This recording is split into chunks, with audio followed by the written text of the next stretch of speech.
सल्तनत गनापुर में बादशाह सुलेमान शाह की हुक्मरानी को कई साल गुजर चुके थे। ज़ाहरी शान शौकत और बेपनाह दौलत के बास उसका नाम दूर दूर तक फैला हुआ था। उसके महल में चांदी के फर्श, सोने की दीवारें और हीरों से जुड़ी छतें थीं। खजानों से भरे तहखाने ऐसे थे जैसे जमीन ने अपने सीने में आसमान छुपा रखा हो। मगर ये सब कुछ बादशाह के दिल में कभी इत्मीनान ना ला सका।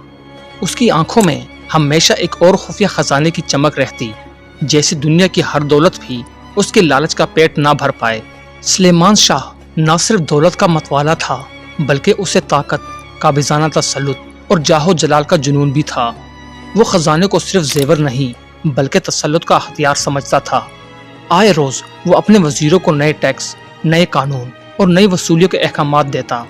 उसका ख्याल था कि जिस बादशाह के पास खजाना है उसे रियाया की मोहब्बत की जरूरत नहीं, सोना ही सब कुछ है। उसकी सल्तनत में किसानों के हाथ खुरदरे और चेहरे खाक आलूद थे।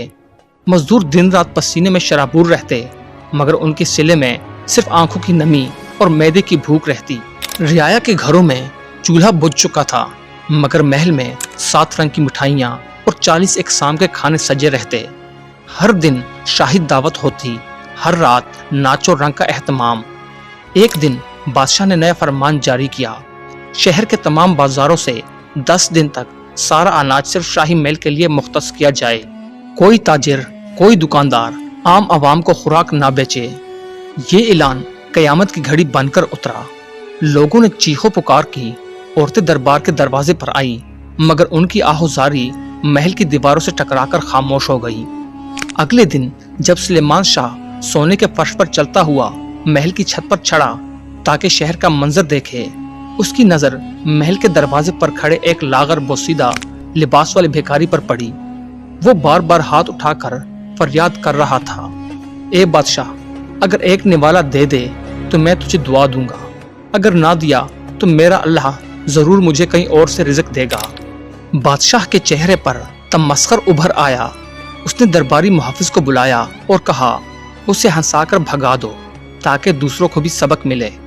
सिपाही ने भिखारी को झड़का, धक्का दिया और दरवाजे से दूर कर दिया। मगर जाते जाते उस भिखारी ने कुछ ऐसा कहा जिसे सुनकर फिजा जैसे थम गई। ए बादशाह, एक दिन तू भी रोटी मांगेगा और तुझे वही इनकार सुनना पड़ेगा जो आज तूने मुझे दिया।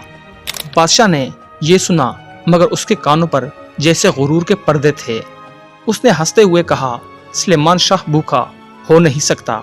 मेरे खजानों की चाह में कहत भी झुककर सलाम करता है। उसी रात बादशाह को अचानक शदीद बुखार चढ़ गया। जिस्म तपने लगा, सांस भारी होने लगी। शाही तबीबों ने आकर नब्ज देखी, मगर हैरान रह गए। कोई दवा असर नहीं कर रही थी। कुछ घंटों में बुखार ने उसकी आवाज, होश और ताकत छीन ली। बादशाह चारपाई पर पड़ा था और खजाने के कमरे की चाबी उसके तकिए के नीचे थी, मगर उसकी आंखें अब दीवार को देख रही थीं, जहां कोई सोने का अक्स ना था, सिर्फ तन्हाई थी। 3 दिन 3 रातें गुजर गईं। बादशाह का बुखार तो उतरा, मगर दिल की हालत बिगड़ गई। सोना देखकर उसकी आंखें नम हो जाती। वो हर खजाने को छूकर बस एक ही सवाल करता, क्या तुम मुझे सुकून दे सकते हो? बाल आखिर उसने एक सुबह खुफिया बहस में खुद महल से बाहर निकलने का फैसला किया ताकि सल्तनत का हाल खुद देखे। उसने पुराना लिबास पहना, चेहरे पर कपड़ा लपेटा और सिपाहियों के बगैर शहर की गलियों में जा पहुंचा। शहर का मंजर देखकर उसकी रूह कांप उठी।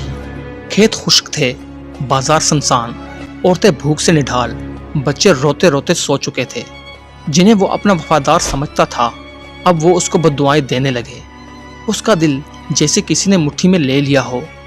चलते चलते वो एक गली के कोने पर रुका, जहां एक तंदूर वाला तंदूर पर रोटियां लगा रहा था।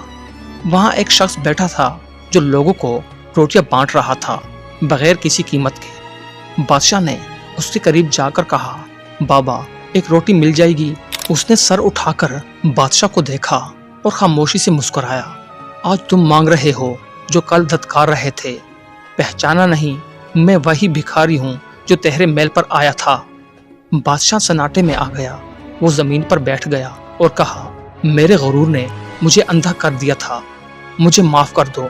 मैं भूखा नहीं, صرف پیاسا ہوں، پیاسا دل کا، سکون، رحم اور معافی کا۔ بھکاری نے اسے ایک روٹی دی جو عام آٹے سے بنی، سادہ مگر خوشبودار تھی۔ اس نے کہا، بادشاہ وہ نہیں جو محل رکھے، بادشاہ وہ ہے جو پیٹ بھرے بغیر کسی کے آنسو دیکھ کر خود بھوکا رہے۔ سلیمان شاہ نے وہ روٹی ہاتھ میں لی اور پہلا نوالا توڑتے ہی اس کی آنکھوں سے آنسو بہنے لگے۔ اسے محسوس ہوا جیسے اس نے پہلی بار زندگی چکھی ہو۔ اس دن کے بعد محل کے دروازے کھول دیے گئے، خزانے رعایا پر لوٹا دیے گئے، غریبوں کے لیے لنگر خانے، اسکول اور علاج کے مراکز بننے لگے۔ شاہی لباس کی بجائے سادہ لباس میں بادشاہ رعایا کے درمیان جا کر ان کے دکھ سنتا، ان کے ساتھ کھانا کھاتا اور ان کی دعائیں لیتا۔ کچھ لوگ ہنوز حیرت زدہ تھے، مگر آہستہ آہستہ سب نے مان لیا یہ وہی سلیمان شاہ ہے جو روٹی کے ایک نوالے سے بادشاہی کا مفہوم سمجھ گیا۔ بھکاری اس کے دربار میں مشیر خاص بن چکا تھا۔ وہ خاموش رہتا، مگر بادشاہ جب کبھی غرور سے اٹھنے لگتا، ایک نگاہ اس کے چہرے کے اسے جھکا دیتی۔ آج بھی غنا پور کی درسگاہوں میں استاد بچوں کو سلیمان شاہ کی کہانی سناتے ہیں۔ یاد رکھو، سونا آنکھ کو چمک دیتا ہے مگر روٹی دل کو۔ اگر انسان کو واقعی بادشاہ بننا ہے تو پہلے خود بھوکا ہو کر کسی کو کھانا کھلانے